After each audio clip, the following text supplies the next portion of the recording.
Well, time now for Media Watch. James Creedon joins me. James, good evening to you. Hi, Rochelle. We're starting with a top story tonight, Donald Trump's visit to Israel and images of him at the Western Wall. That's right. We'll start with that. I'm just taking maybe three images that have grabbed the media's attention because, of course, there's all sorts of discussions about this trip, the geopolitics of it, the fact that he's come directly from Saudi Arabia. In any case, let's just focus on some of those images. Here he is at the Wailing Wall, first sitting US president to visit that holy site in Jerusalem.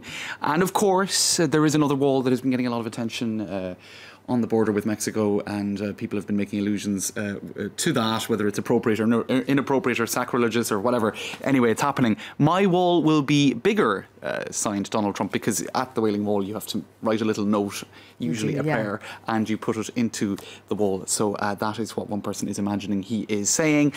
Not the only one. This stone would be perfect for my border wall with Mexico, thinks Donald Trump. Plantu, the cartoonist for Le Monde, also getting in on that particular gag. Vous aussi, vous avez des Mexicains. Do you also have Mexicans? Now, this is a reference to the border wall or the division wall between Israel and the Palestinian territories, of course, very controversial.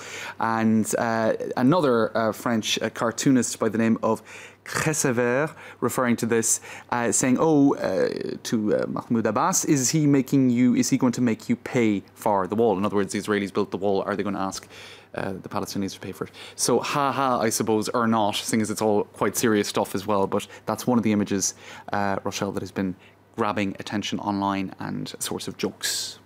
All right, well, let's stay with Trump's visit there. Twitter is abuzz with an image of Melania Trump seemingly swatting her husband's hand away. That's right.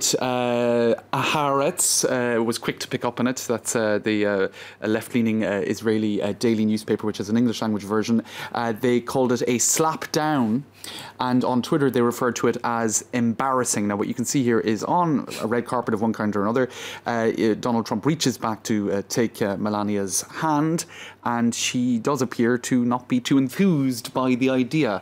In any case, she is with him. They are there. They're, together as the first couple in the US. But some wondering, does this not indicate tensions in the first couple? It's not the first time that there has been speculation about that. And take a look at this elegant headline in Daily Beast. Melania's swat proves she hates Donald just as much as America does.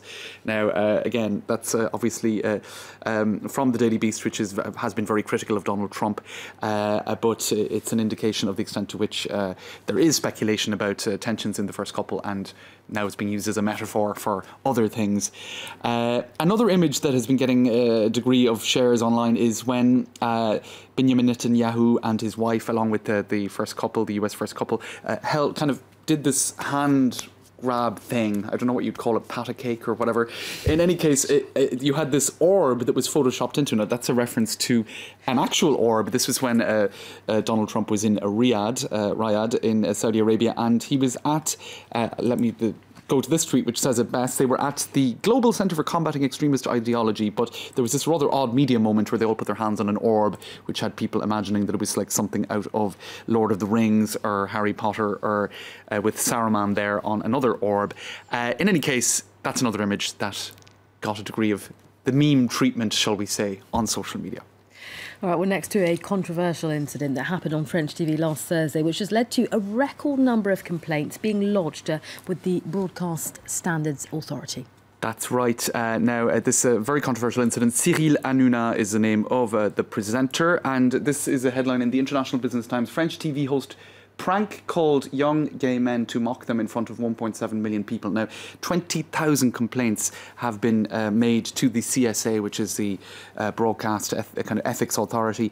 Just to give you an idea, last year a total of 37,000 complaints were lodged. So for just one incident, you have 20,000. People were really shocked, and I mean, I'll play a little bit of the extract here. You won't have subtitles, but essentially what happened is he was ringing people up and in a very effeminate voice, pretending that he was looking to have a date with them. These were people who had put ads up on a dating site or whatnot. Now, there was one young man who called, if I can find the headline here, he called into I suppose, gay rights authority called The Refuge at 3 a.m. saying that his voice had been recognised on air, that he had been receiving threats, that his family had found out that he had put these ads up online. So the consequences are very real and very serious, and indeed a huge amount of criticism online for that. There was even one Belgian movie director by the name of Ismail Saidi who put this message up online, and it got shared thousands of times. He said his son was watching the show, a young boy, and he threw the remote control of the television. He said, I can't believe